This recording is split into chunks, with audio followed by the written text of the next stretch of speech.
Hi, I'm Rebecca, here to welcome you to more Cosmic Crit. We are playing Attack of the Swarm, and we're deep into Fate of the Fifth, the first book of the adventure path, which also just so happens to have been written by our GM, Patrick. This is the last week of our March fan challenge. We're asking you to fill out a bracket to predict what you think the Cosmic Crit crew chose for our favorite playable races in Starfinder. It takes just a couple of minutes to enter using challenge.com, and whoever's bracket most closely matches ours will win a gift card to the Cosmic Crit store or to paizo.com. Check out cosmiccrit.com for more details about the challenge. Also be sure to check out the Cosmic Crit Twitch stream this coming Thursday evening, March 26th, 2020, as Tyler and Drew play Final Fantasy VII, the original. This is Tyler's first time ever playing this game, and it's one of Drew's all-time favorites. So whether you've already played it or just want to see what all the fuss is about, it ought to be a fun time watching the two of them experience it together. And if you're finding yourself stuck at home and missing your regular in-real-life gaming sessions, come check out the Cosmic Crittermander Discord.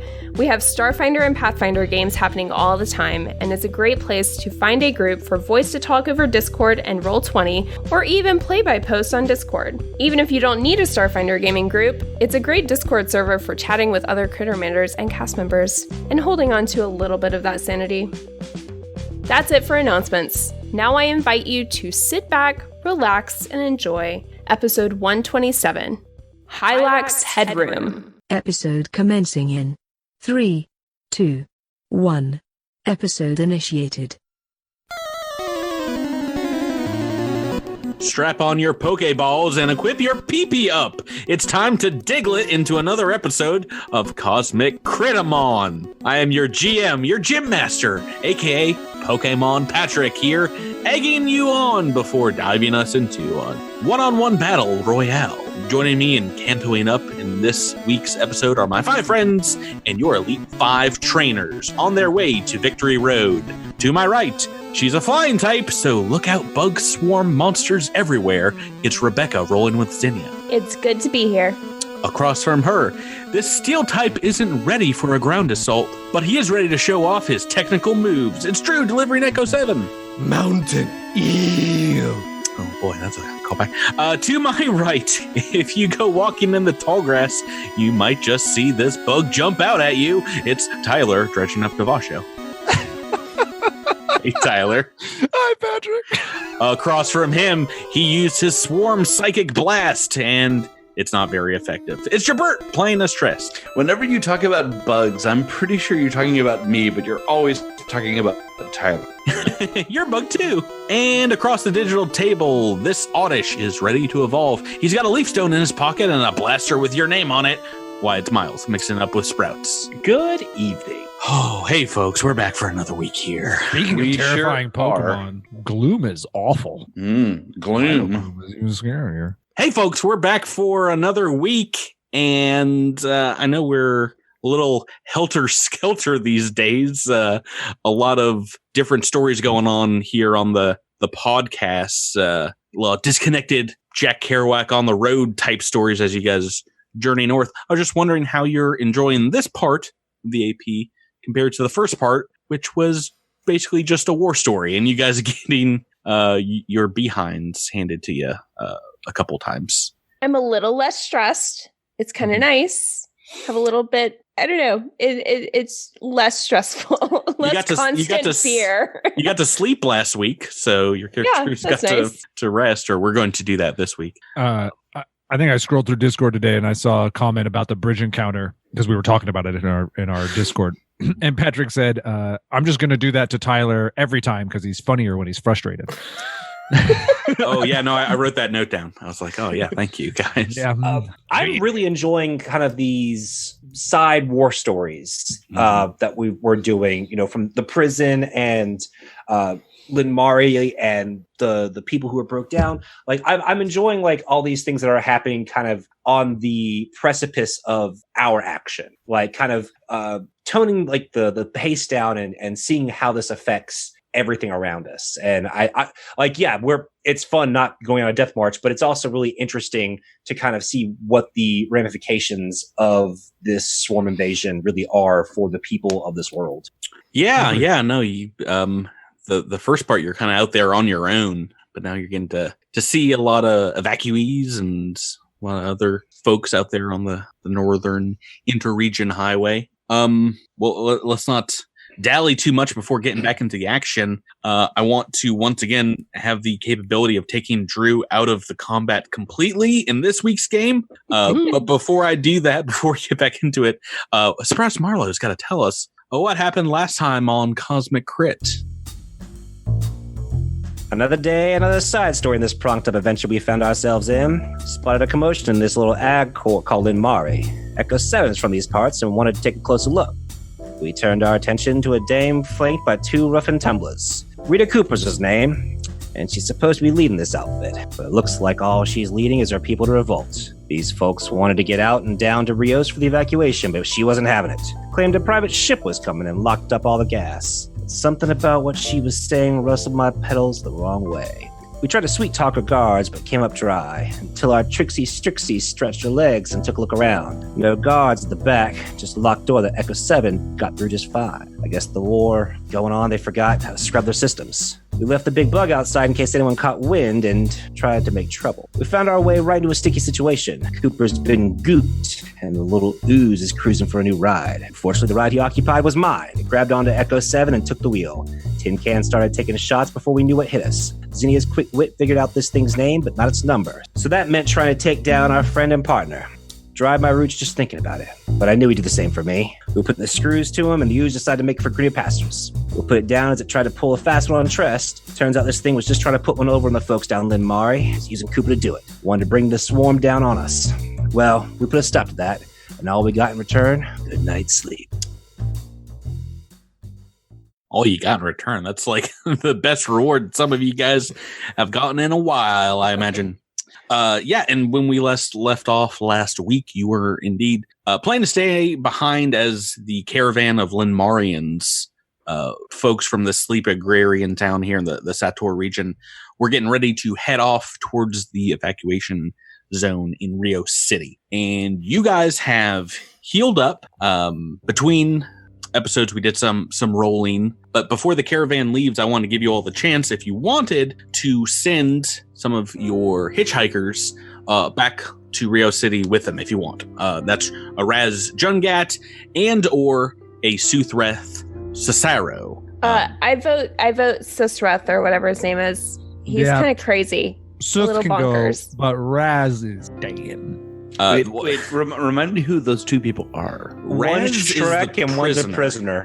Yeah, well, Suthreth is a Lashuntan SDF soldier who was having psychic problems, and his the 2nd battalion unit that you guys are searching for left him behind because he was, a liability. He was like shooting at things that weren't there. If you do want to send him back along, he's completely fine either way. He doesn't want to be a hindrance to you guys at all, and we'll say as much. And as like he's packing up to head on one of these civilian transports, he asks you, to let him know either way what happened to his squad mates, what their fate was. We'll get his digits. Raz starts walking off with him, and you can pull him back if you want. That's just a big purple kite in his claw grabs his shoulders like, I think not, friend. We have some more errands to run with you. Yeah. Go with them, stay with yous. It's all the same. I'm probably dead either way. Believe it or not, you're safer with us than with them. I don't believe that. Yeah, I feel like if we let Raz go, fine. We'll deal with him once everyone's off the planet. That's sort of my perspective on it. But if people feel differently, we can drag this NPC right along with us. Tyler is nodding at me vigorously. I still just think Tyler is keeping around because he secretly wants to play as Raz Jungat. Oh, I was about to say, Bert, I'm 100% keeping him around because I'm going to die and I need someone to play. Oh, right. He'll be wielding that baton. All right, Raz, you stay in the back and we'll keep you around just in case our best friend dies.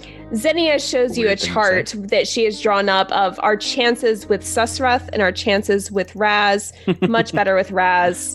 We're going to keep him around. He can take like 2 hits before he goes down. That's 2 hits. He's got that's another weapon to take something down. So, I mean, every little bit helps. So far with him. I'm so glad That's that one of us can do some math. Great job, Zydia. Perfect. So yeah, as you guys watch this large convoy of vehicles roll out of Linmari, Rita Cooper driving a family in her personal corporate car, she blows the vehicle's horn as they all roll out of town. I was going to ask if it sounds like Highway to the Danger Zone. I don't know what horns sound like in this universe, but I gotta imagine it's somewhat European, just like. Oh, Fun. But as they leave, you know, when the sound of this convoy is in the distance, you are left in a ghostly quiet town. Just the wind whipping down from the mountains, you know, to the north over the snow-swept plains here. There's not another sound for miles in any directions. Of course, except for the silence that is broken by Raz Jungat burping and saying, well, I'm hungry. I'm going to go rustle up some grub. Anyone else want a soy burger or something? So you guys can eat and rest up here. And if you lock the buildings up, you feel pretty secure. I mean, you would hear if something was trying to like attack the building and get inside at the very least. So the rest of the day is up to you. You guys can set your wounds, those that still have taken some damage. Maybe find some beanbag like sacks of flour for beds and go to sleep. It's been a nonstop morning. I mean, you guys have only been on the road for like 4 hours or so, but I mean, talk about fight after fight. You've been in it on this journey, and I imagine it's taken a toll on some of you. Does anyone feel like their character's like A-okay? Like, does anyone not take any damage this day? Zenya's at max. Sprouts is fine. Like max RP too? No, I was down by 1 RP. Okay, so some of you may be a little more messed up than Tasha others. has 0 resolve and has hit point damage. Yeah, Echo 7 had 3 hit points after that fight last week. Oh, yeah, I forgot we just beat the snot out of you. Yeah. I can try to bandage you up a little bit. Yeah, that you have time for that. Now, not all of this time, if you are resting, you know, sleeping, not all of it has to be asleep. You guys find an employee's lounge here in the building, and there's, you know, TV and vid games and like a tabletop kind of like foosball style game called Roller Slam. So you can kind of pick how you would like to relax and recuperate. Some of this is mental, you know. I imagine some of RP is being able to deal with what you have seen so far as soldiers, and let it kind of roll off your back. So yeah, you guys all relax as day turns to night now. We're going from about midday to later on that evening. And I think everyone is back up to full. Is that correct? Full HP, SP, RP? I'm not at full HP, but I'm close, so I didn't want to waste a serum. Can I attempt to heal deadly wounds on him? I mean, I'm 3 HP down. I don't know if we want to waste that opportunity. Well, I'm not likely to make the DC anyway, but... Have you already rolled that for him? Did we roll that last week? Because it is, I think, 24 hours. We rolled Was it 24 well, you know hours? what? We rolled a couple of things last week before hitting the hay. We did that off air. But I mean, if you want to try, could this be something that we decided to do before we went to sleep? I'm pretty sure we did that before, after we logged off last time. Yeah, I know Tress did, but I don't know. We attempted all of our healing things. Yeah, Off air. I think we did roll some healing serums as well. Is that correct? Yes. Sounds right. I'm seeing. I don't see any medicine rolls, though. I don't think we don't have to. I don't see them either. So if you didn't do them at any other point during the day, that should be fine. I think we've just used perhaps magic spells and potions, lotions. Okay. Go ahead, give it a try. Okay, this is for Echo. Oh, natural Goodness. 20 on that. Oh, what a way I to start actually this succeeded. episode. Yeah. What is- Wasted a 20, but you know. It's a- excuse me. It's a Squeeze me. 25, so you did need to roll pretty high. So that does get you. I think is it just level back? Yeah, I think it's her level, right? Or her ranks in medicine? I'm not sure. Well, either way, I think it's only a couple. Probably 2. Because I think you have to beat it by 5 to get the wisdom back as well. Anyway, you're mainly back. Calling this 2. Yeah. Sweet. And before we roll out from Linmari, I did want to touch base because some of you got pretty messed up and have had some stuff on your minds, including Drew. Echo 7 was completely taken over last week. Nearly killed some of your friends and were killed by some of your squad mates. This is probably the first time in a while that Echo 7 has indeed had people to rely on and vice versa. How is Echo 7 taking all this in as, you can purge the last of the slime's goop from your system, maybe bang out a dent in your chassis made from Devasho's shield?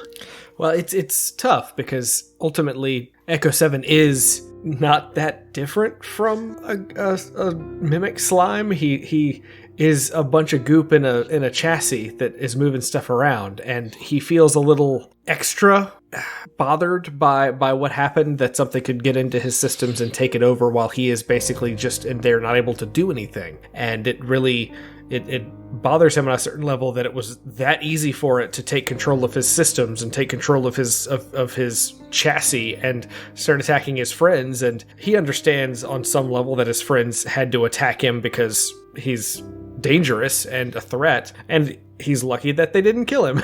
But he's also happy that they came to his rescue and helped get him healed up and helped get him back up in fighting shape. But it's still a situation where that shouldn't have been as easy for that slime. He should have been able to do something else. Mm-hmm. Speaking of it not being easy, maybe attacking your friends. Sprouts has had a lot on his mind the last few hours. I think we retconned some of your roles last week, Miles, as being obviously distracted by your quest to find your partner, Briar.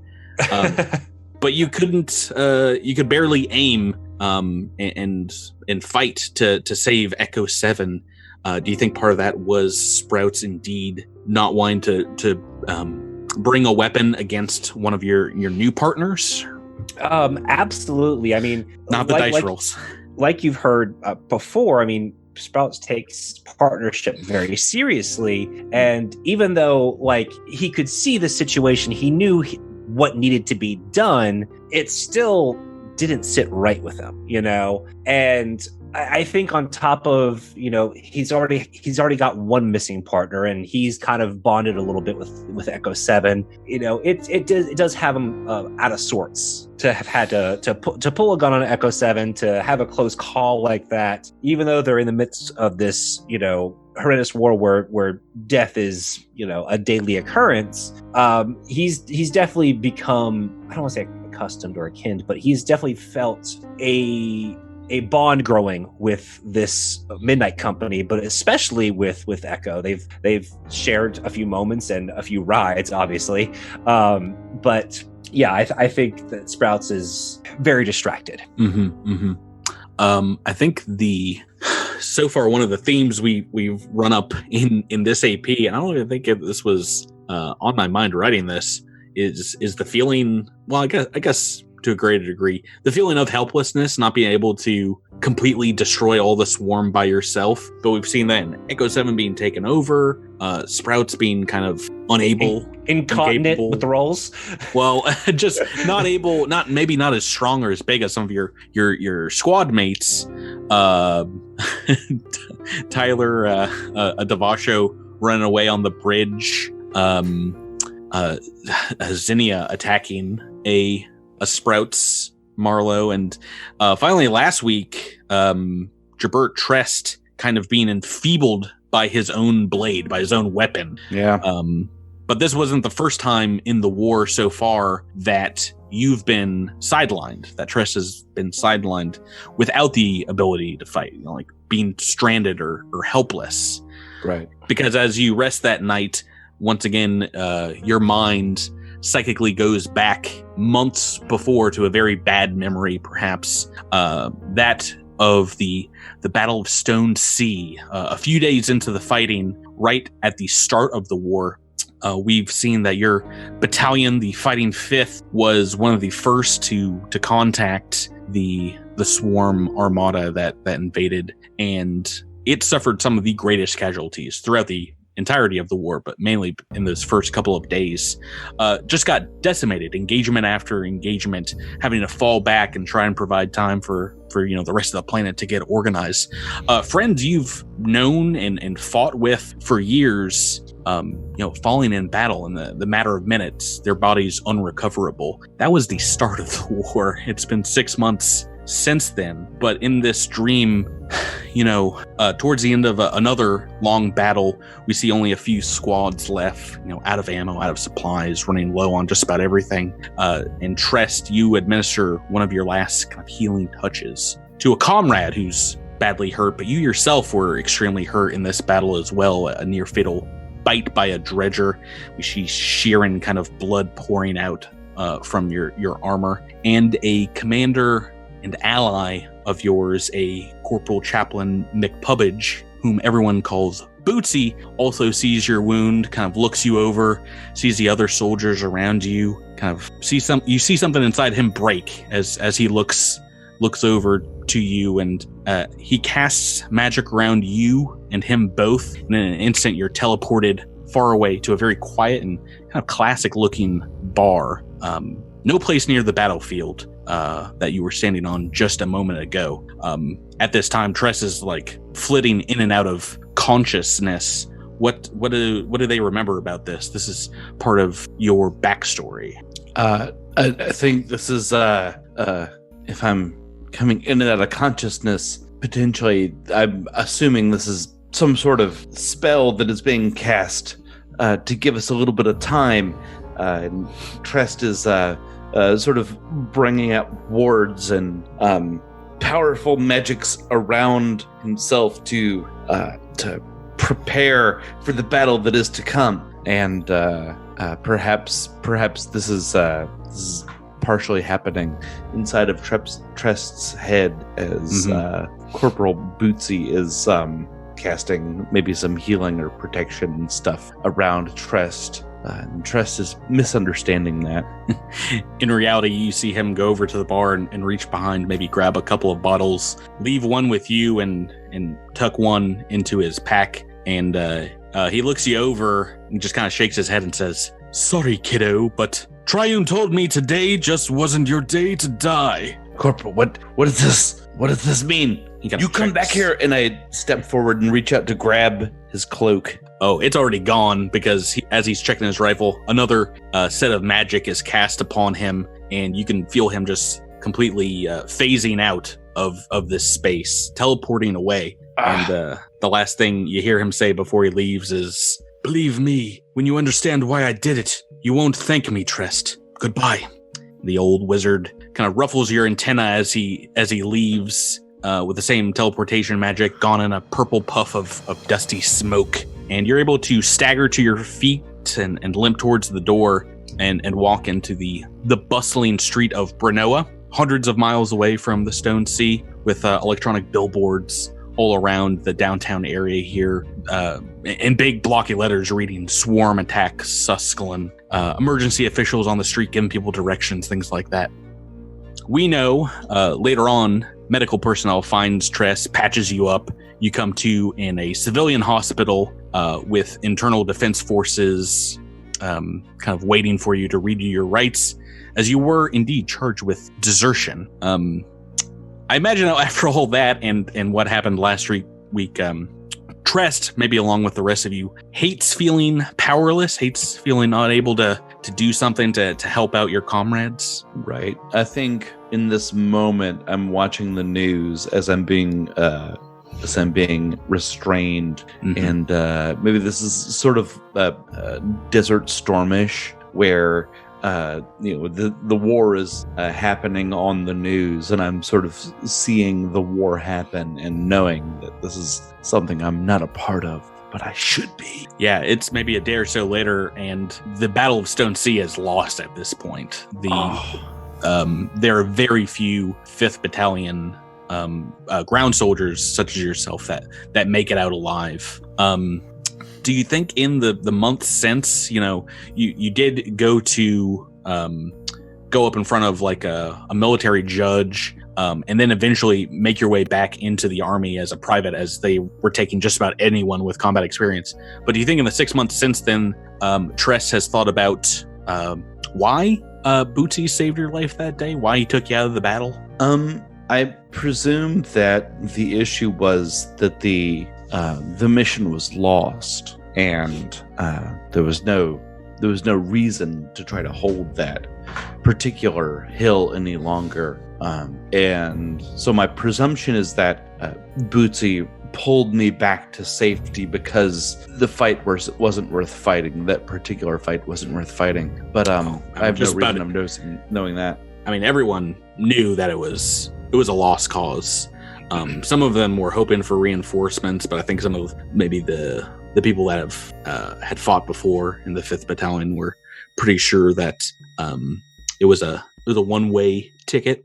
Sure, yeah, I think the distinction would be that it was that like this was like the very last part of this particular hill's stand, and there was no reason for one last person to die. And so that sort of in Trest's mind, it was like Bootsy was deciding that these like Bootsy and one other person didn't need to die to make time for some stand. As you flit in and out of a very restless sleep, Tress, that night, you indeed also dream of the fight with the body snatcher slime. But in this version, your sword doesn't enfeeble you for a few seconds. It breaks completely in half. The sword you've had for many months now. Instead of hiding behind some crates here, though, unable to fight, you just let out this bloody insectoid screech into the warehouse. Not a psychic screech, just like a guttural scream, and a magical light kind of glows all around you. But before you can finish the battle and the dream, you are awakened by a Sprouts Marlowe, readying you to leave. Miles, what does Sprouts say? I'm not sure. How would a Sprouts Marlowe wake up his teammates, Miles? I need to know. Like a little Elfan shove or pistol whip? How do you wet willy an insect? That's a great question. I don't want to know. Inquiring minds. Right. No, I mean, I think he would just kind of shove them. I mean, he's not. This is his group, so he's not going to shoot a gun in the air or do something extremely crass. But he's just going to hope not. Please don't. So yeah, he might go up to Tress' ear and just let off a couple rounds. I mean, all right, I got to do it. But no, I mean that. All right, Miles, what's your AC? Let's figure this thing out. That is a crit on a helpless Tress. Let's roll these dice. No, you're just kind of shoving your teammates. Yeah, I mean he's not gonna do anything like crazy. He's just gonna shove them away. Right. So you guys can. It is getting on later into the evening now, like 8 or 9 o'clock, and you can collect yourself your weapons and your armor if you need to have recharged them. There is like a generator, a reactor here in the factory that will allow you to do that. So batteries are tapped up, and as you get all your gear and prepare to leave, Raz has been like out the entire time, like sleeping on a couch in the break room. He'll trundle into the back, and Zinnia, as you get into the cab of the hardtop, there is a small box waiting for you on the dashboard with a note on top of it just marked Z. Oh, that's suspicious. Sense motive on the box. Sense motive on the box. Yeah. The box is lying to you. Is it trapped or anything? Like, can I make sure I'm not gonna die by opening it? It seems like a fairly simple. I'm just thinking like Bugs plastic. Bunny style. This is gonna be a bomb, and I'm gonna open it, and it's gonna go off, and we're all gonna die. Are you picking it up to inspect? Can I touch it from the top first? Yeah, I mean, you don't sense. It seems very light if you do move it. It doesn't seem like there's much to it. Do you want to look at the note first? Yes. It reads in Versite, Quavala Gorset Strixiar Ias, which is, like I said, Versite for Strixer Ever Vigilant, and is signed the Watcher. Does that mean anything to me as a Strix? Not at all. Or from Verses, or there are no Watchers that, okay. Y'all have never heard that song? Doesn't make a ton of sense. Do you want to open the box? What's Cautiously. Yes, I will cautiously open the box. Stealthily, if you will. This is before any of your teammates get to the cab here. And opening it up, you find a small ocular implant, which you can tell obviously is a very high quality, a high grade Versite design. It is a augmentation known as a retinal reflector. Copy the link here for what exactly this does. But it is an eye augmentation, eye upgrade, and it just makes you a little more perceptive, if memory serves. You're looking around here, you're unsure who could have dropped this here. You don't think anyone from the town was near the hardtop at any time, like unattended. But it does seem to be for you, looking out into the kind of quiet nightscape of Linmari around you. Once again, definitely quiet, but you get that weird shivering feeling of someone watching you. Oh, this is creepy. Hey, you should shove that stranger's gift into your eyes. That's thinking about it. Yeah.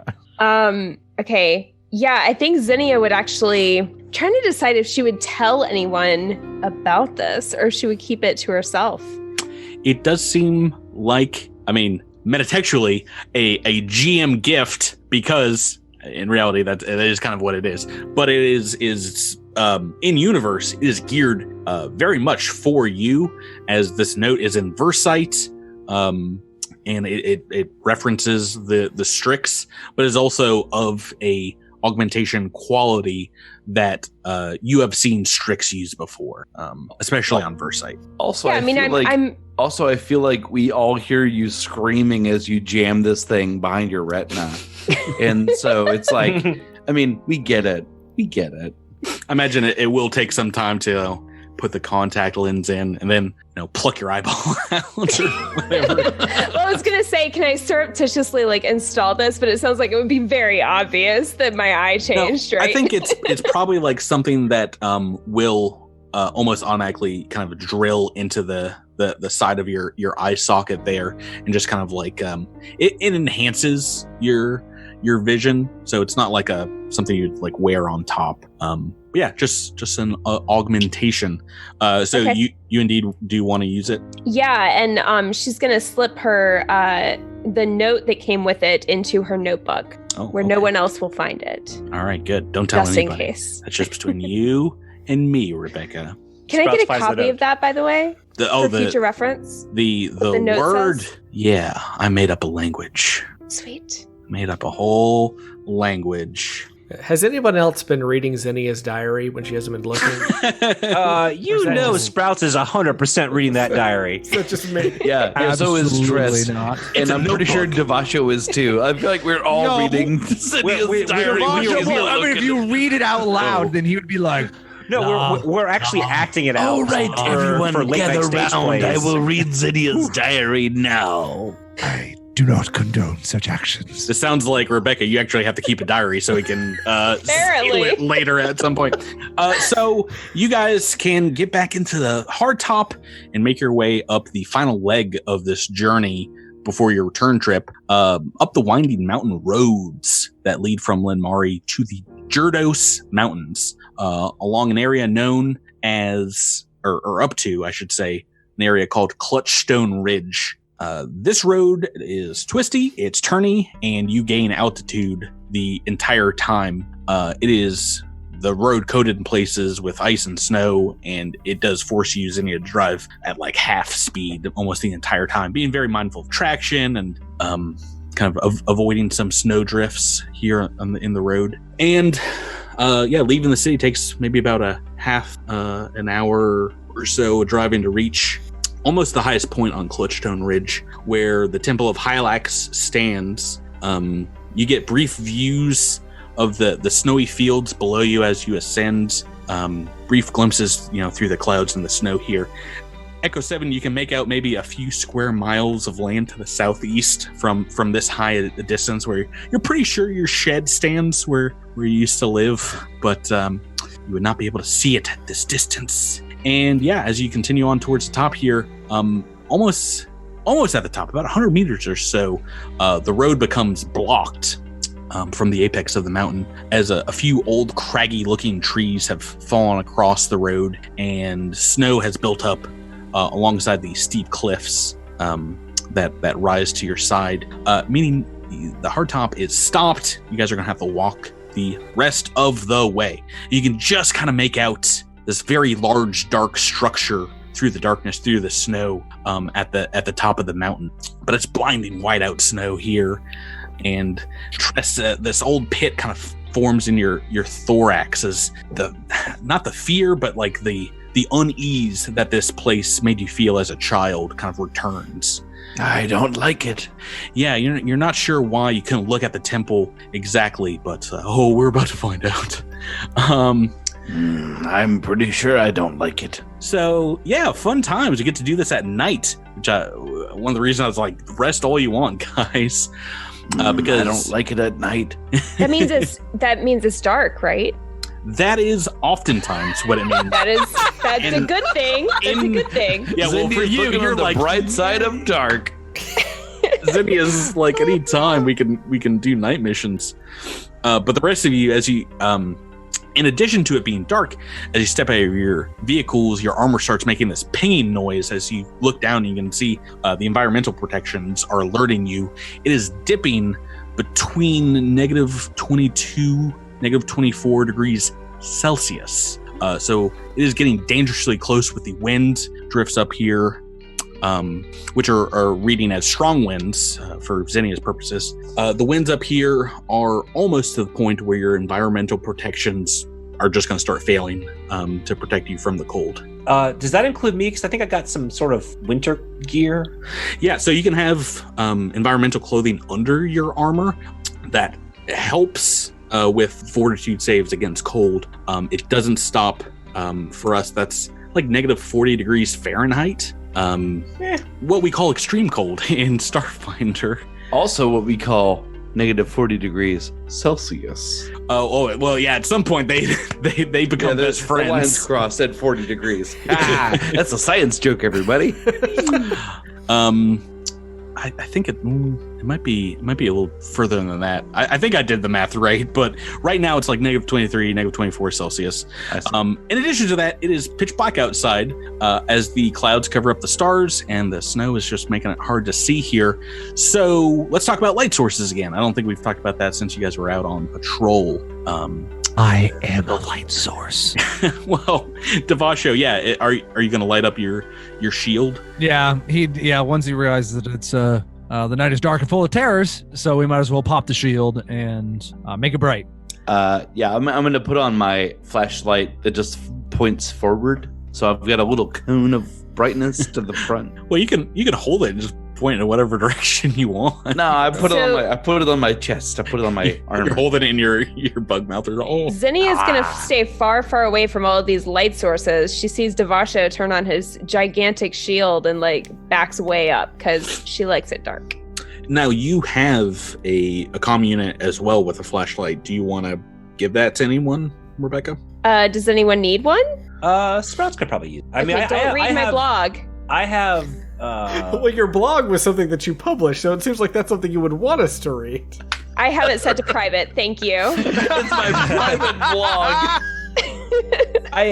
So he's got. Zinnia's Space Live journal.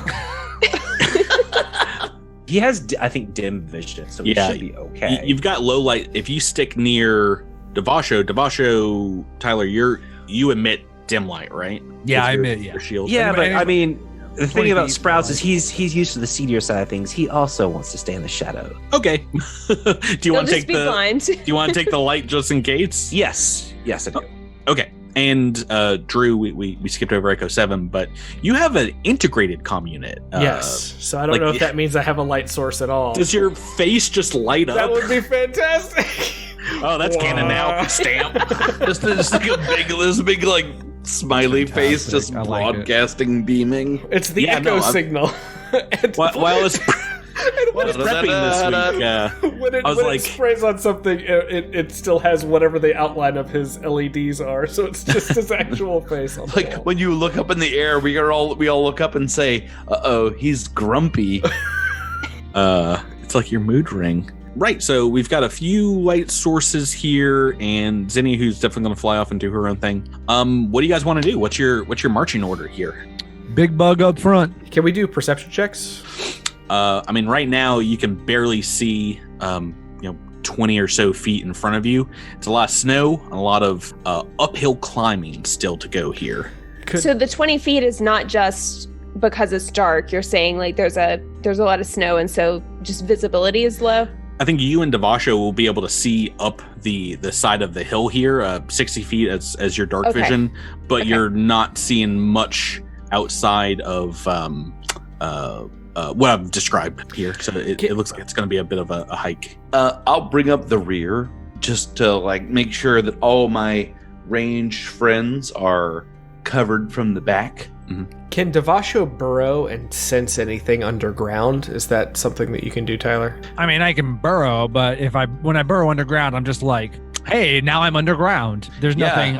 I don't have. You don't have like a vibration. I don't have sense or Jabert's anything? ability. Yeah, I don't have like blind sense or vibration sense. I can't tell anything. Trest sort of like leans over right next to you, just goes buzz buzz, and like the antennas buzz a little bit. I got that vibration sense. And I wink. I wink. What's Devasho got to say about that, Tyler? I don't know. Devasho might say, unfortunately, burrowing is a better escape plan maybe than a exploratory plan. I will provide light, and I will hopefully, if anything sees us, they will be attracted to me. That try to stay on the edge of my light. Rebecca, where do you want Zinni to be? Well, all right. So I was going to ask how wide the path is. So can I stand essentially next to Devasho, but far enough from his shield to still be in darkness or dim at least? Still be in dim? Yeah. I am dim. You are dim. Yeah, I'm not bright. 20 feet. I'm 20 foot dim. I'm not 20 foot bright. Okay, great. Well, yeah, she'll kind of be up in front with Devasho. Okay. With Devasho. Are you marching as well, or do you want to fly up above? With the strong winds, I feel better on my feet. Yeah. I'm going to tuck my wings behind me. You can still take 10, and you can still fly regularly with strong winds. I think it's when severe happens that I think just to fly you need to make a check. But the hover DC is up to like 19 just for those purposes. So if you're going to be standing still for a while, it's a little hard to fight against the winds here. Okay. Right. So as you guys are trudging up, it's maybe a few minutes into this that the winds start whipping against the side of the mountain here.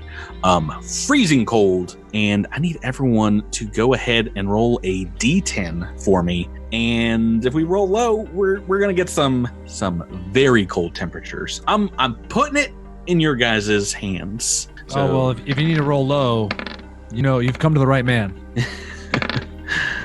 Okay. We've got some 3s, some 7s, some 10s. This is just a random occurrence. Your armor is pinging the entire time. It does not dip into like sub-zero, negative 40 degree Fahrenheit temperatures. So you guys are fine there.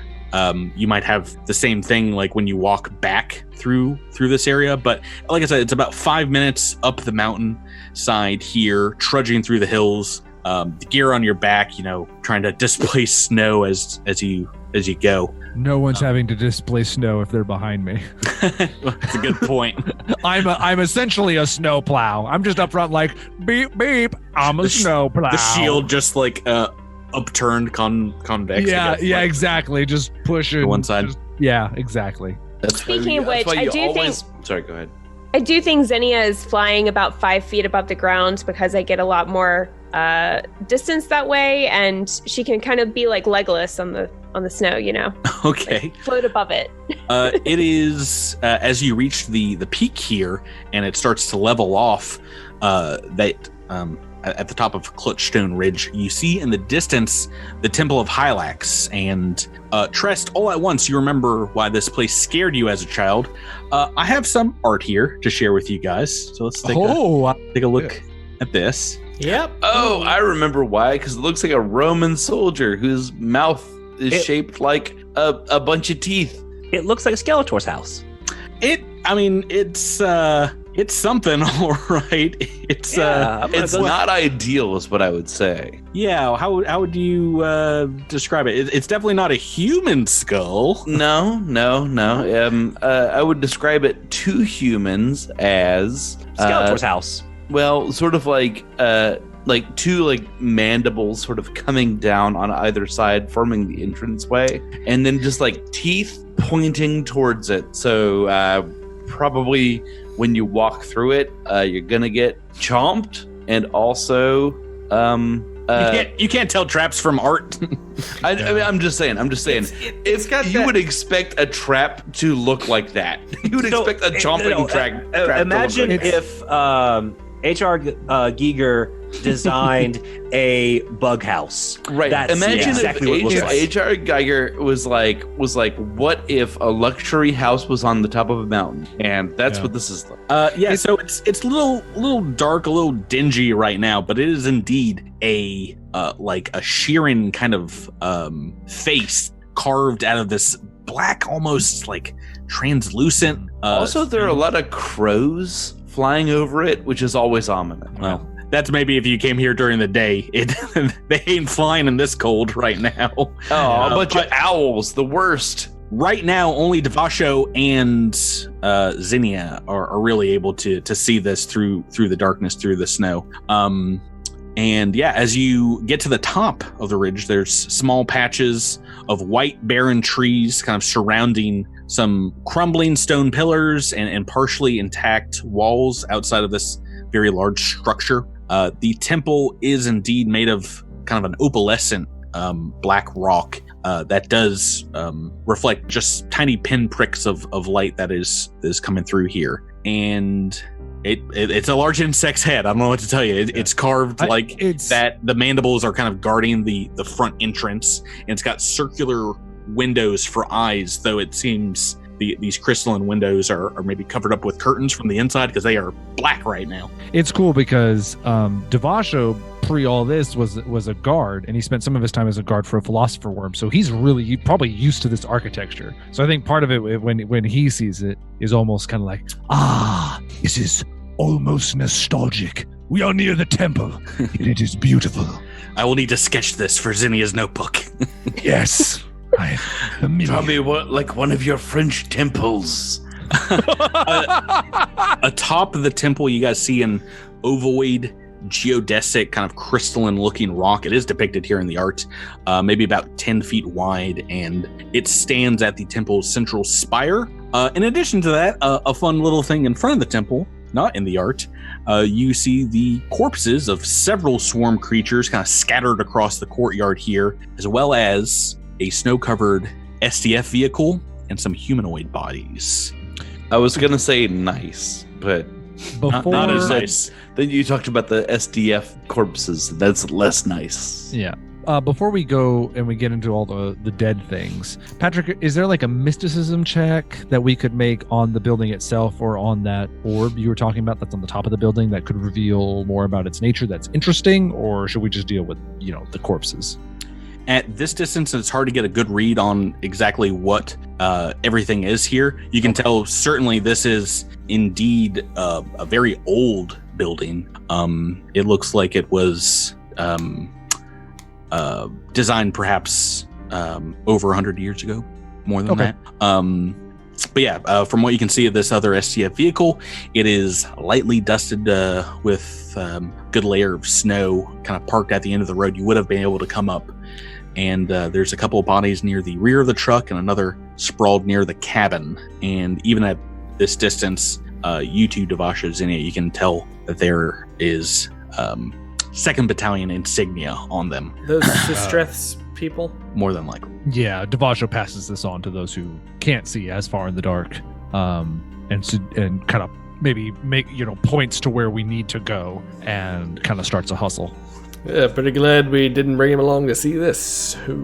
As you all draw nearer to the temple, Trest, you hear it psychically in your mind, the same kind of distant whispering voice in Sheeran that you heard all those years ago as a child, slightly lilting, a feminine voice kind of chittering in the Sheeran language that is impossible to make out. It's kind of almost like the sing-songy effect, but yeah, just hearing it gives you shivers down your thorax, and it just releases chemicals in your brain, just like almost automatically calming. But it does nothing to counteract maybe the adrenaline you might be feeling in hiking up here, having I imagine you guys have weapons ready. Is that safe to say? Yes. Yeah. Oh yeah. Big shield deployed. But yeah, despite the pressure and stress you're under currently, you also feel calm at the same time. It's very confusing psychically. But yeah, as Rebecca, as Zinnia kind of flies forward above these ruins, you see a couple of old friends here at the head of the temple. 2 swarm Vorfoma, our flying friends from the bridge, if you recall, are standing in the snow in what looks like a clearing at the top of the mountain here, kind of between the temple and some of the other ruins and a small bluff. They seem sheltered a lot from the wind here and are just kind of quietly chittering, staring at the front of the temple at this visage. And those of you that speak Sheeran can indeed hear as the wind dies down. They are saying something in the Sheeran language, very slowly every few moments. Trest, in their kind of animalistic bug voice, for sure, you can hear the Sheeran words faintly.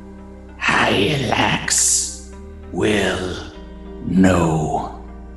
I will just say Devasho knows Sheeran, so he hears that. So does Zinnia. Zinnia knows it too. So, and so do they speak in like a telepathic language? Is that the idea? No, not necessarily. They just kind of like are chittering it out. So they maybe have the capability for speech. Maybe it sounds kind of like a parrot speaking a human language, but Hylax will know.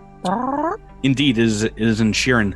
Why don't you guys make me a mysticism check, see if you can figure out what is happening here. Well, I mean, I do know that we saw Hylax will know in the prison, right? No, but close. We saw something else will know? Someone has told you that phrase. Do you guys remember? Oh, okay. It was a few episodes ago now. Do our fans listening remember? Was it Sutreth? When he got telepathically assaulted, I think he heard it. Yeah. He said that every single swarm he's fought, he's been able to read that on their minds. Hylax it's will a know. psychic weapon is what I have written down. Hylax will know.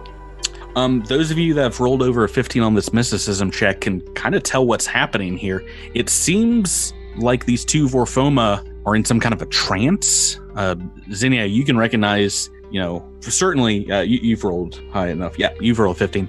You can tell this is very odd swarm behavior. You've not seen this or heard of this before. What do you guys want to do? And I should say we're here on the map. Can you guys see your characters? We're on a map. Yes, I can see my character. I can't see where the enemy is. Yes, because they are about 60 feet away. Devasho can see him. He would point out that they're where I am indicating on the map. I see. I think Zinnia needs to be a little bit forward. Devasho would kind of turn to everybody and say, They are almost trance-like, standing in a single place. We could probably try to sneak up on them or attack them from distance. Oh, we can sneak past them. With my abilities, that is probably not possible. Yeah, I would. I'm gonna prepare to charge. The first time that anyone in my group or their group sort of prepares any aggressive action, I'm charging. Okay, so you want to get up next to Devasho? Sure, that sounds good. right now he's kind of behind a wall. But do you all want to move forward? I think that's probably a good idea. Yeah. I'm going to move sort of like to the side of the wall. Yeah. Mm-hmm. Sure. Let's try to move forward as A unit. stealthily as a unit as we can. Do we want to let this one get a good look at these guys before we splatter them on the pavement? And he points at Xenia. Does Xenia want to take a good look at these Vorfoma? I mean, I just took a good look at them, and I can tell that they're acting weird. Like, I've never seen Vorfoma or Swarm in general act this way, so it's very strange. I think Xenia would be really perplexed by their behavior and would turn to Trest as, I believe, the only member of our party that has psychic abilities that might be somewhat similar to those of the Swarm, to see if he's experiencing any kind of unusual vibes or anything coming off this temple. I speak directly back into your mind. I go, your guess is as good as mine. Patrick, I'm going to have Devasho move forward, but we're going to turn off the glowy bits. Okay. So standard action, you're taking away the dim light. Yeah, taking away the dim light. So we're going to, and he's going to just try to move forward as quietly as he possibly can. Okay. Which is not very good. And have people follow you? People would like to. I think Xenia is going to go sort of around the wall here to the west, sort of toward the car, toward the vehicle. Mm-hmm. So you guys can move yourself forward. Miles, I have made a small item here which can act like a flashlight. So you can hold it if you want. It's this little one that's right next to... Yeah, I see it. And you guys can turn those in whatever direction. They increase the light level just by 1. So it'll be increasing it to dim light, though. That's all Sprouts needs. That will still be a 20% miss chance for other folk. Great. So how close are you trying to sneak past them, Devasho? Our large Trox friend? No, I think Devasho is feeling some sweet revenge music. He just wants to get up to where he can sunder these. Bag him and tag him. Yeah. Right. So as you're walking up, they do indeed seem to like slowly stop saying what they're saying and kind of look in your guys' direction. Let's go ahead and roll initiative as Devasho's moving. I could use a great initiative right now. Oh my gosh. Oh no. Natural 2. Let's see what I roll. Hey, I got natural 2 too. Hey, we're Tyler. Tootie Bros. Don't say that ever. Okay. Don't you ever say that. I've got a much higher initiative roll than you. You monster. Hey, all right. I will say, friends and fans, that Drew and I discussed this, and we're thinking that maybe part of the reason I rolled terrible is because I stopped wearing the Knack shirt. So tonight, hashtag Knack shirt is in effect. How's that doing for you so far? Well, that doesn't count for initiative rolls, okay? Oh, fair. Knack always liked to go later in the initiative. So, right? Not true at all. First in the initiative. I think you want to be rolled first. really well.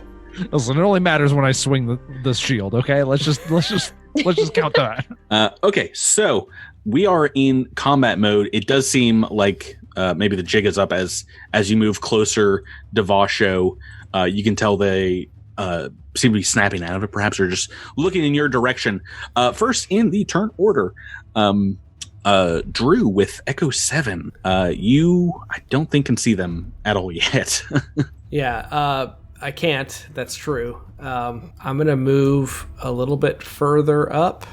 Apologies, my computer really doesn't like the is this little mark on the map anything in particular? The little yellow thing is just sort of like where I was marking where I wanted to move. Leave it there if you want to. It's fine. No big deal. I'll put it somewhere else. I haven't been counting my movements. That's one movement, and I think I'll move forward a little bit more.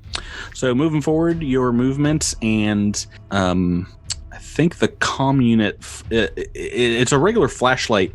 That's only like 20 feet, right? I think so.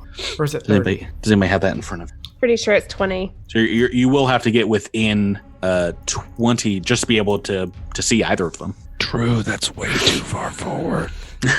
It doesn't look like it. It looks like he's gonna have to get right up on these things. So double move for Echo. Yay. Yeah, maybe it's not great going first in the initiative roll in this situation, but you do have, I'm guessing, a light on one of these two now. Is that correct? Not according to my screen. I don't. Well, I mean, you can spin it, you dingus. Oh yeah, you've got an arc of light. You can once you hit it to the there we east. go. Thank you. All right, so Like I said, now at the very least, everyone else can kind of see it. Those of you without dark vision, one of which is Sprouts Marlowe, who's next on the initiative turn order. Sprouts is probably gonna pop up kind of right here. Is that next to Devasho? You're pretty close to me. That if you move there. Yep, you can see one of these creatures in Echo 7's light. Yes, but you're moving up with another light. They're not going to overlap, unfortunately, but you have low light vision, which means you can see this guy pretty normally. Cool. Then I am going to take a shot. Now, do you want to trick as well? Of course. Yes. Oh, that'll be useful here. Imagine it's like a poster board in front of Sprouts is like this huge comm unit, like a cell phone, the light feature. As you can carry that, the gun is Elfan style. CR 13 or lower, so he's flat-footed. Goodness gracious, yes, that's a hit. 23 to attack, only 1 damage, but I also get additional 3 from my trick attack, so 4 damage in total. Great. Okay. Hey, we're off to the races, as it were. 4 damage, and that will be your turn, bringing us to Zinnia, who can. I can't see your 60-foot dark vision, but I believe you can at least see one of them right now, right, Rebecca? Yeah, I think I can actually see both of them. I see one kind of dimly. Oh yeah. I see it. So, how tall is this wall that I'm standing behind? Well, you're right on the corner of it, so you can peek around the edge there and kind of see them. But it's only about 10 feet tall if you want to fly over. Okay. Yeah, she's gonna fly. Just kind of straight up over the wall and take a shot at. Oh, wait. I did want to ask, do I know for sure that these are Vorfoma? Like, do they look any different from other Vorfoma we saw before? Yeah, right. So we haven't had too many instances of this, but if you do want to identify them again, I can tell you out of game, these are Vorfoma, but you will have to roll it. It is going to be a simple roll this time, which means 10 plus the CR. Okay. Or 5 plus the CR, a simple roll. So basically... So it's a 27 with -5 to the DC for xenobiology? Basically, don't roll a -20, and you'll be able to hit most things you've already identified. So go ahead and make your attack. All right, and this gets +4 to that trick attack, so CR 14 or lower. Yeah, I don't think we're hitting anything that high. I hope this not. AP so far. And so that's tricked. Yeah, so it's flat-footed, and that's a 16 to attack. Against its flat-footed EAC is a hit. So how much damage? So that's going to do 4 damage in total. Okay, all right, a 4 and a 4 from our operative friends. It's nice being at the top of the turn order. But before they get to go, we also have got a Trest to Bert. Alrighty, let's see here. So I don't think I see anybody right now. You can see the one that Echo 7 is lighting up. Ah, I see. So I see this one through the trees. Mhm. So I'm gonna chop. I'm gonna step up and then no charging. You can't like change direction, right? No, it's a straight line. From where you were, you can charge through. The trees that you see here are up in the air for the most part. It's sort of like undergrowth or overgrowth or whatever. Yeah, just about everything is a very low level of snow here because it seems like I said, it's kind of out of a lot of the drift areas. So charging in, it will give you a bonus to the attack and a little negative to your armor. Isn't it actually no bonus to attack when you charge? Oh no, it's just double movement. That's right. Yeah, right. Yeah. Starfinder rules. Yeah, it's all different now. But go ahead. It's very different now. Swords attacks. Is that something you're doing? Yeah, we're doing some swords, some S words. No pressure, but everyone's hit so far. Ugh. 17 to attack. Yeah, that's a hit. Oh, 6 points of damage as I slice through this thing's wings. Oh gosh, I have to do math now. Goodness, it's very hurt, I should say. Hooray. Extremely hurt. It is not dead though. Oh, beans. Thank goodness, because it gets to go on its turn and finally snapping out of it and getting to make some actions. It is going to guarded step back, and its friend is going to fly into the air. Actually, they have dark vision, so it's going to fly into the air about 20 feet. Let's double check. Yep. Good. Fly speed 30, and they've got some magic spell like abilities, if you guys recall. And I'm going to be fair. I'm going to roll these randomly to see who they are going to affect this combat. How come random never seems fair to me? Just roll down the old initiative turn order and see. Because you never wear the next shirt. Let's see. I've rolled a 1 and a 5. Ooh, we're going back to Echo 7 and a Zinnia. And I think we got to do the same. Oh no. I think it was more fun to try and get you guys to attack one another. Let's have you both make will saves for a fun little spell called Lesser Confusion. Is this an illusion spell or effect? It is not. It's mind affecting, if I remember correctly. Yeah. Lesser Confusion. Oh, goodness gracious. Beautiful. 2 13s. Oh, no. Oh, I hope 13's a save. It is DC 14, so 2 fails. Oh, no! We're getting into this combat already. That is their turn, and Tyler, you are next. Natural 2. This one's looking pretty hurt. That one's looking pretty hurt. Yeah, Okay, Tyler, you didn't get affected by mind affecting ability. I'm pretty happy about it. Let's celebrate it with the death of one of your creatures. Seeing as they're up in the air and Devasho's massive shield can only reach so far. This one only guarded step, the one that Tress nearly killed. That's fine. We'll move forward a little bit. We're going to move forward enough so Devasho can pull out a weapon he picked up back at Fort Gallant. This is a singing disc, and we're going to lob said singing disc at the hurt Vorfomo. What kind of song does it sing? So like it's really unfortunate. Pop music. It only sings Katy Perry. It's all coming back. It's all coming back to me now. Well, we'll see if this is a firework with an. Oh well, you know me. I've only rolled an 8 on the dice because double digits are beyond me. So a 13. Now this is within your range, and it is EAC.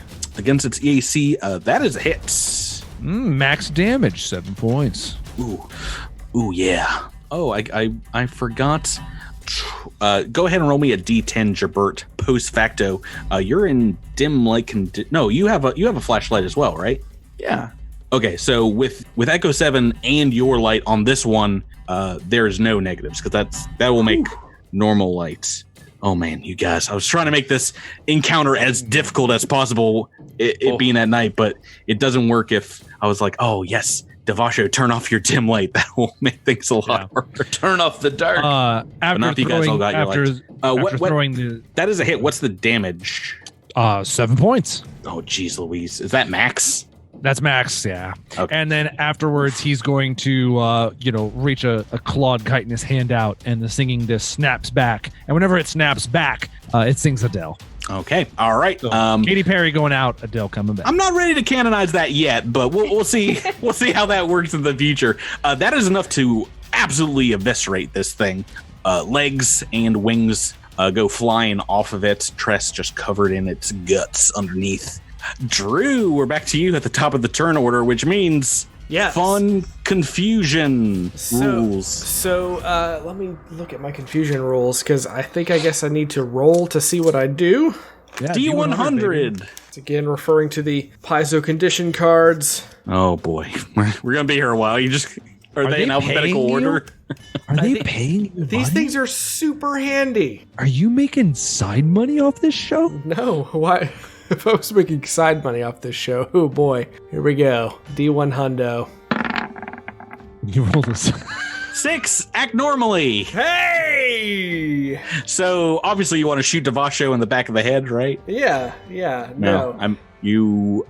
Echo 7's once again in the situation where you can just barely see, I think, this other one in maybe your pal Trest's light. It's kind of to the southeast. All right. Echo 7's going to move a couple of spaces forward to get where would I need to get to have it in enough light to not have any negatives? So unfortunately, you'd have to have multiple flashlights hitting this thing because each one will raise the light level by 1. If you're just moving forward to see this, you will be it will be in dim light still. I'm going to take a shot anyway. Okay. What is my negative for this, just so I know? It's just a 20% miss chance. Oh. Yeah. No negatives, so you still get your full bonuses.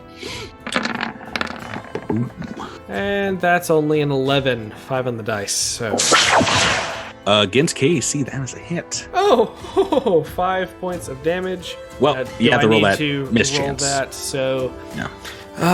What is that? D10 and a 1 and a 2 is indeed a miss. Oh, it was almost a 2, but 4, and that goes through. How much damage are we talking? That is 5 points of damage. Okay, first time this one's been hit. Next in the turn order, back to Sprouts, and once again you've got someone shining a beacon, a light on the next target. Miles. Yeah, so he's gonna point it out and as his target, and move down a little bit so that he gets a better look, so everyone has some light on it. So that makes it normal light conditions, correct? Yeah. Well, yes. If you're within 20 feet, you're moving right into near the mandibles of this giant temple. Does Sprouts fear no creepy looking Skeletor house? Yeah. Sprouts don't fear nothing because he don't see nothing. All right. Good point. Question mark. I mean, it's dim light, so I mean, he's not True. really. Unless you shine your flashlight on it, it doesn't exist. Exactly. Okay.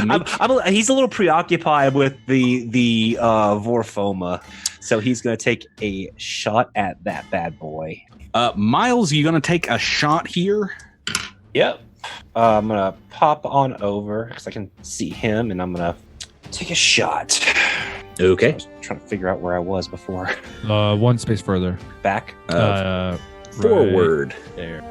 Yeah. So you can just see this guy, the edge of your beam, Perfect. but it is in some other lights at the moment.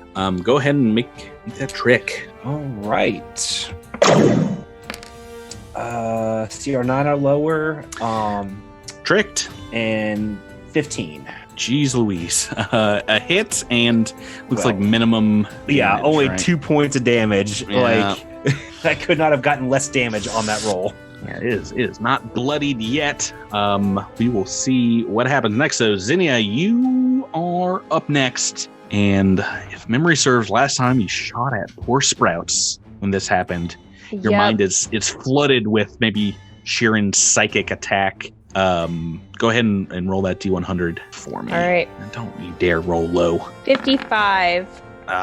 This one's okay, but not great. You are indeed going to deal some damage to yourself with an item in hand. It is strength based, but it's a D8 plus your strength modifier, so that's 0, right? Yeah. 1 D8 of damage then. Oh. 7. Oh no. Yikes! So you're just Ow. beating yourself with pistol whipping yourself with that Azimuth laser pistol. And that's all I get to do? Yeah, but it is only for 1 turn, so both you and Echo 7 have shaken Yes. it completely. Which brings us back to Trest. This other one is still up, Jabert.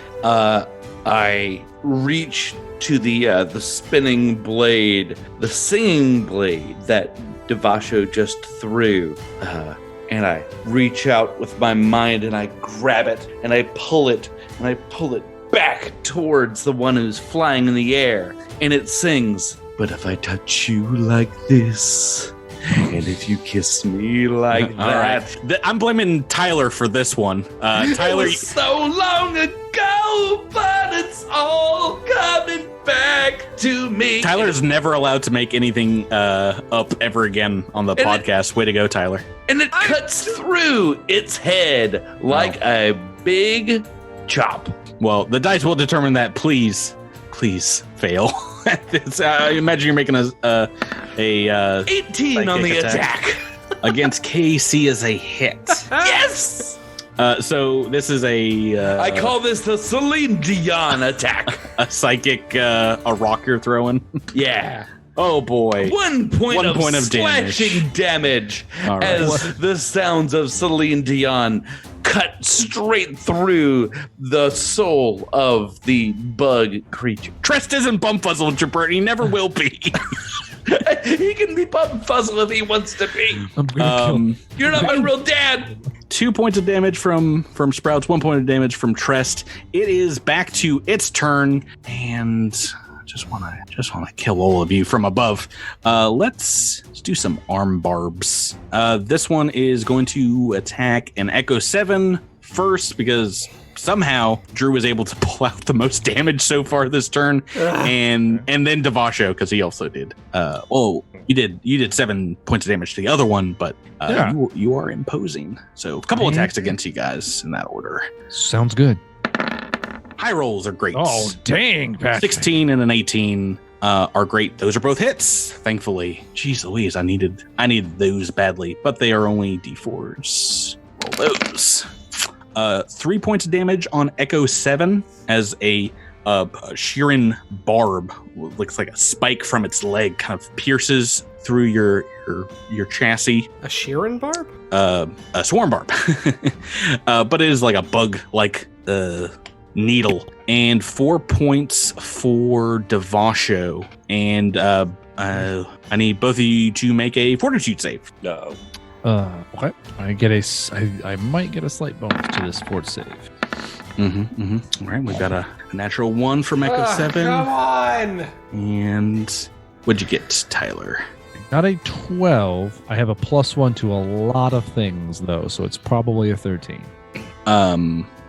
Well, what's a lot of things? Is it like poison? Death effects, disease, mind-affecting, paralysis, poison, sleep, stunning. Okay, poison's one of those. Well, that is going to be a save. Echo 7, you are indeed sickened for a number of rounds. Let's figure out how many. Probably just the rest of the combat. Oh yeah, 1 round. Devasho, we're back to you. What do you want to do, Tyler? I'm gonna punch it. Oh wait, it's flying. Crap. I'm gonna throw a disc at it. I'm gonna punch it with a disc. I'm gonna punch it with a disc. Do I want to try to punch it with a disc twice? I can't take a swift action in between a full attack, can I? No. Full attack is unfortunately all actions in a round. Okay, let's align the shield against the Vorfoma as a move action, and then as a standard, let's throw a disc. And my disc throw is, well, I didn't roll the macro I made, but I did roll just a normal attack, and it was a 20, so that's good news. Yeah, 15 on the... I mean, it's a hit no matter what. Yeah, 15 on the dice. Let me roll the damage. Please do. Hashtag next shirt. Hashtag please roll 20. Roll the damage. Okay, thank you. Almost max damage. Ooh. 6 points of sonic damage. Okay, yeah, this cuts through one of its 4 wings. It looks like it needs to steady itself in the air there. It is still up, and we're back to turn 3 with Echo 7 in control of all your faculties. Yes, but also a little sickened. So this is where I have a question. So sickened is a -2 to ability checks, attack rolls, saving throws, skill checks, and weapon damage rolls. Says the Paizo condition cards. Paizo condition cards available at paizo.com. Oh, it's a little goblin puking into its helmet. Do you have a website where you sell ad space for this show that you read? What's your question, Drew? So I guess I'm confused. Is the attack roll damage only lowered for melee weapons, or is it also lowered for ranged weapons? It's all weapon damage, and it says weapon damage, but it means attack damage. So even if it's a natural attack, you're just unsteady in your shot, so you're potentially going to wing this thing. All right, I will still take a shot anyway. Gotta roll high.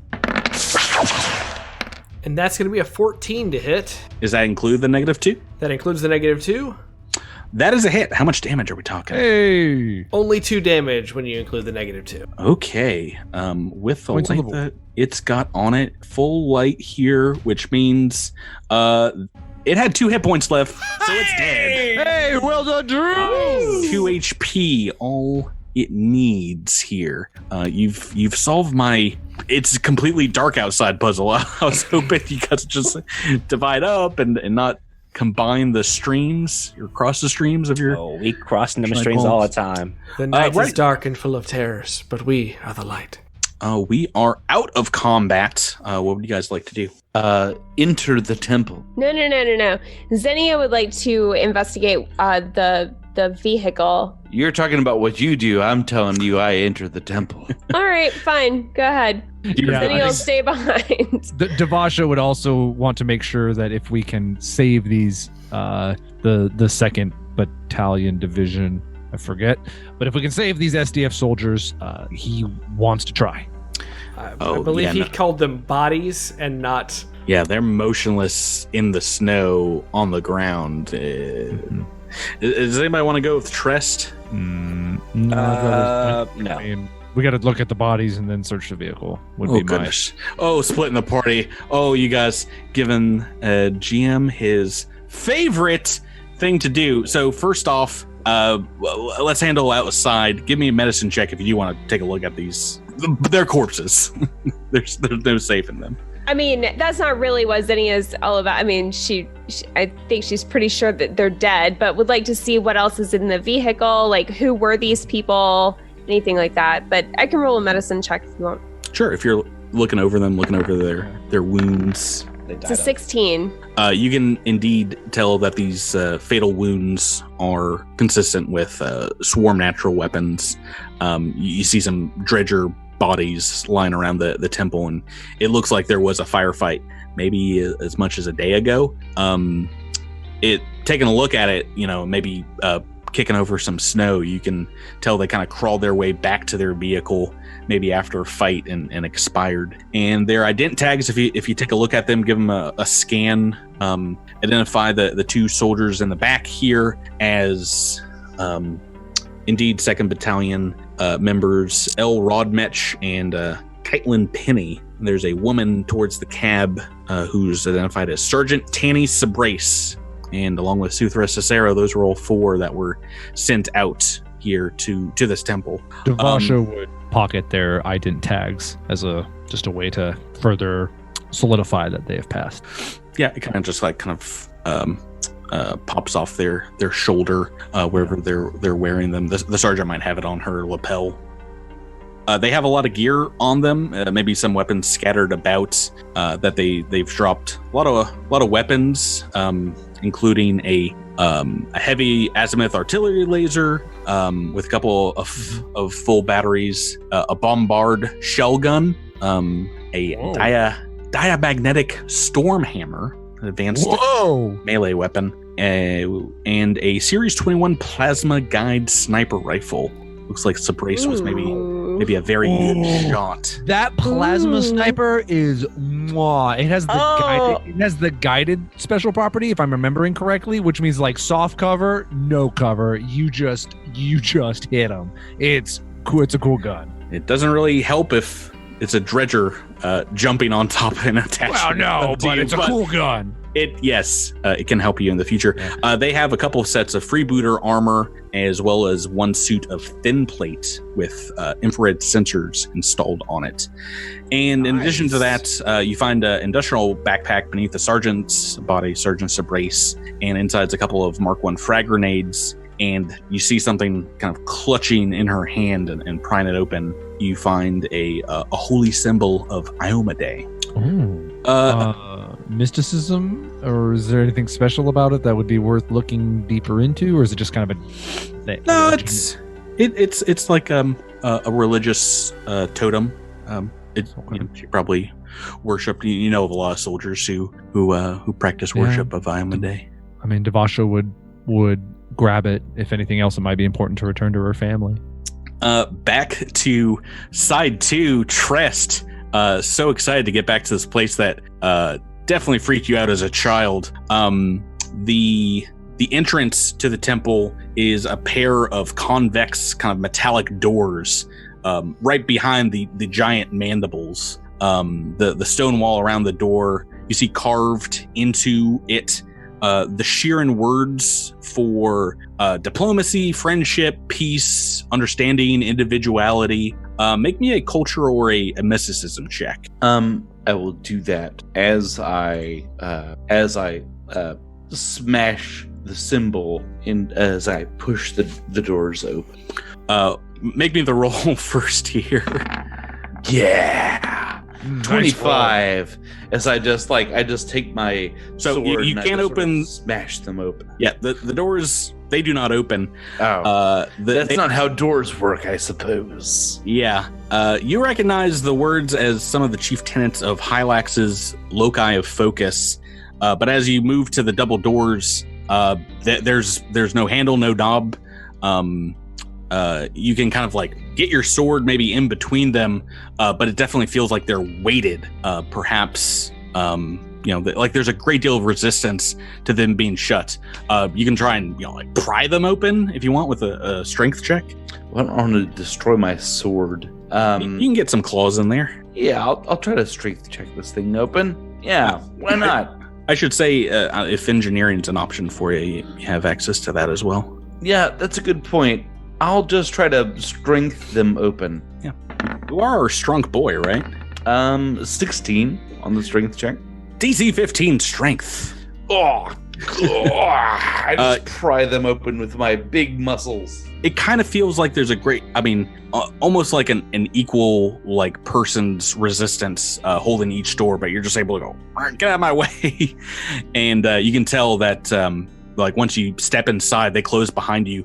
They seem to be weighted to keep out the elements. And that makes sense. Like above, as you step into the door, you see maybe some like ropes and pulleys above you. And they seem to be like linked to the stone entryway. But yeah, inside you see a sight you have not seen for many years now. Wooden rafters made of local white timbers line these black stoned walls here in the kind of the ceiling of the temple, producing an illusion of you're standing like inside the skeleton of some giant beast. The ceiling rises to a central pinnacle here set where the oval crystalline dome above the temple is, and it is pulling in light and like rays of green and purple kind of bathe this chamber around you. There's some stone pedestals, some benches, and what looks like at the other end.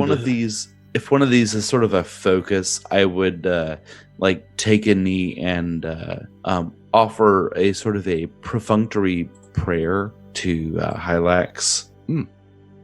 So open up. You can hopefully see now that the doors are open here yourself.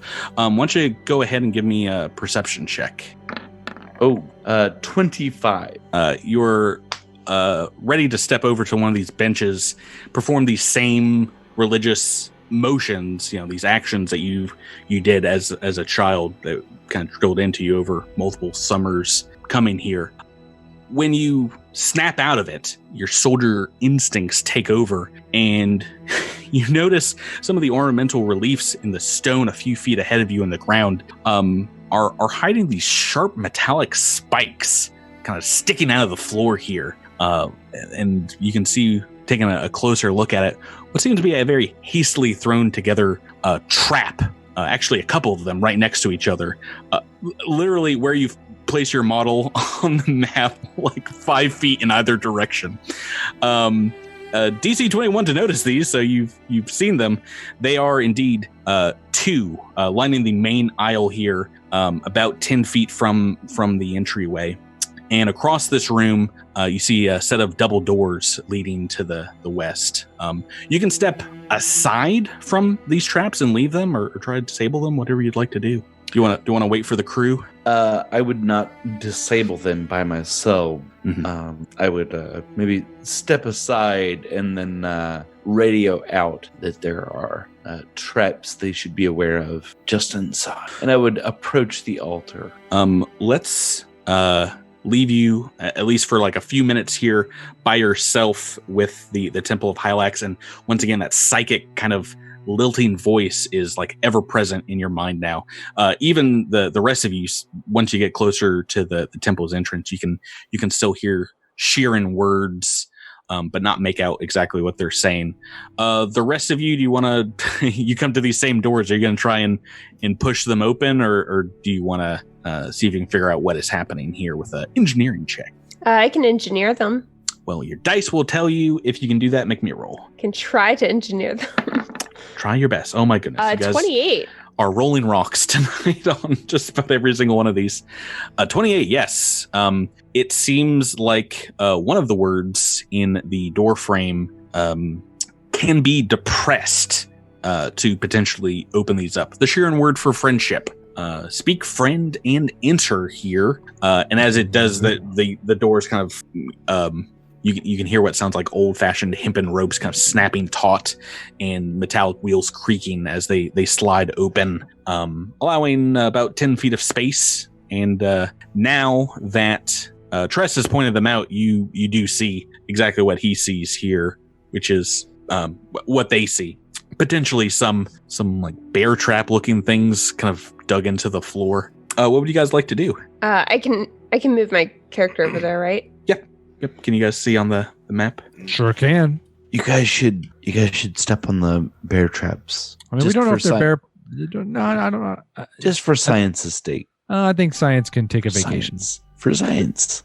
Zinnia's not stepping on anything. She's flying 5 feet above everything. Devasho's too big. He has to step on it, I think. Just jump over it. I mean, Patrick, what's the verdict on my size versus trying to get around this vis-a-vis hopping? No, you would. I think it's actually set up so you would not be able to step over them. You can try and reflex save over them. Yeah, so Devasho's just gonna, seeing that he has no chance of trying to avoid before this. Before you try to reflex save, can we not just attempt to disarm them for you? I mean, that'd be really nice, but since nobody's offered. Well, I mean, you're just kind of like, well, I'll just take the damage. I mean, well, you all just walked right by it, brah. I'm just. Well, we're not all big beefy boys. We're. That's true. I could have asked politely, and I think Devasho would have probably asked politely. If you're examining them, they don't look very technologically advanced. It looks like you can just kind of like press a couple of levers here and potentially disarm them without any danger. So fairly easy engineering check if anybody wants to disable them. I'll disable Zinnia one. can help. Do you guys want to take one each? Sure. Yeah. Okay. It's a 14 from Zinnia. Oh no, Rebecca. Natural 5. And a 20 from Echo 7. Dear goodness, it was DC 16. Maybe I spoke too soon. Oh no. These jagged metallic teeth kind of close in on your hand as you're going to disable this vice-like grip around it. You are indeed taking some damage, and it looks like you're kind of like stuck to the floor, having to drag this stone plate and these teeth along with you. So let me roll some damage here. Oh my goodness. 13 points of damage. Oh my gosh. Yeah, we're at level 2, everyone. Welcome to the party. That's piercing damage, and you are entangled, but after like a minute or so, you're able to peel this thing off of your arm. Might I also say, everyone, welcome to Patrick. Hey, welcome to the AP that I wrote. He loves bear traps. Well, who doesn't love bear traps? Let's be honest. I mean, to be fair, who doesn't love bear traps? Rebecca, as of right now. Right now, Rebecca doesn't love bear traps, but when she gets out of bear traps, she's going to love bear traps. Yeah, so, hey, Devasho, you have a way inside now. Yeah, I take it the trap doesn't seem like it's automatically reset, right? No. It's you just have to step on Rebecca. It's attached to Zinnia's hand right now. So I thought you got out of it. I mean, he'd help you out of it because as soon as it climb over. No, I mean, as soon as it goes off, Devasho's going to freak out because he didn't want anybody to get hurt just because he couldn't get around a trap. So I definitely think he would be right there trying to pry the teeth off of your arm. I imagine you can get it off fairly easily with a couple of strength checks here. But from what I'm hearing is you guys probably want to take a rest here, maybe a 10-minute break of some sort. Yeah, it's probably pretty good. Yeah. For some of I you could use some healing, actually. So we will do that, but first, hey, why don't you make me a perception check, everybody? Now that you're all inside and having fun. That's why I make these dumb rolls. Perception's always my worst. Oof, 25. is this vision based? Goodness, some high rolls. It's vision. So I don't know if you necessarily want to move around here, Zinni, if you're going to be resting. Sprouts, are you taking a look around? You rolled a natural 20. Jeez Louise. Yep. Both you, I see everything. Yeah, you see a good amount here as you're maybe taking stock of the room. But Trest also, what did you roll, Jabert? 18 on the dice? A 25 altogether. That's what you rolled on. Is that what you rolled on the trap too? Oh yeah, God, yeah. goodness. I'm seeing 18 on everything as it is. Well, this is actually, you hear something. I'm hearing everything as it is. Boy, oh boy. You hear maybe a different whispering in Sheeran of Hylax. This time is a little more focused. You can tell it's coming from a specific direction. You can almost make out words this time. It seems to be in or behind, perhaps underneath, one of the altars by the small pedestal towards the edge of the room. And as you or Sprouts head on over there, you guys can find inside a small box. And inside the box, what looks like a mystic stone plate with a carving of Hylax's symbol on it. Trest, as you take it in your hand, you can understand the words in Sheeran that are now being psychically spoken to you. It says, "To be continued next week on the podcast." Hey! Oh no! No, but you guys are probably, when we figure out what exactly this thing is, probably be pretty stoked you didn't flub this perception check. Although, yeah, we're gonna have to figure it out because you're not sure exactly what it can be. But that is gonna do it. I figured it would take some time to get to the temple here, but you guys, for the most part, you breezed right through. This Vorfoma fight was I imagine a good deal easier than the last one. Yeah, that bear trap, on the other hand. Yeah, it's sure nice when you don't have to spend 5 rounds. Whole different kettle of fish. In Patrick's defense, all we needed to do was get a stick. A stick will just disarm a bear trap. You just poke the bear trap with a stick. Are there Starfinder rules for a stick and a bear trap? See, I don't think there are sticks in Starfinder. Oh, we should have thrown a Vorfoma body at it. Oh, there are those. Yeah. They disappear into the air. Did I would tell you that? The trees are made of stone. Then we throw one of the SDF corpses on top of the bear trap. Drew, how dare you? Drew, don't you know when you loot everything off a body, the body disappears? It fades out. As well. Baby. It's the video game. We're going to pick back up here next week. Obviously, there's a lot more going on with the Temple of Hylax and the whole back section you haven't been in. Guys, thank you for playing with me. Thank you. Thank you. Thank you. Guys listening at home, thanks for listening. And as everyone, always, have a great week. Good night. Good night. Bye-bye.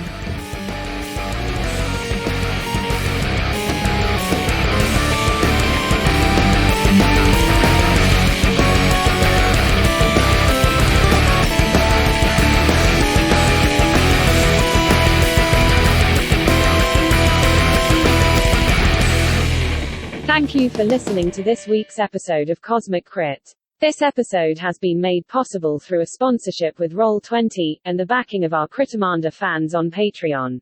Thanks again and have a great week.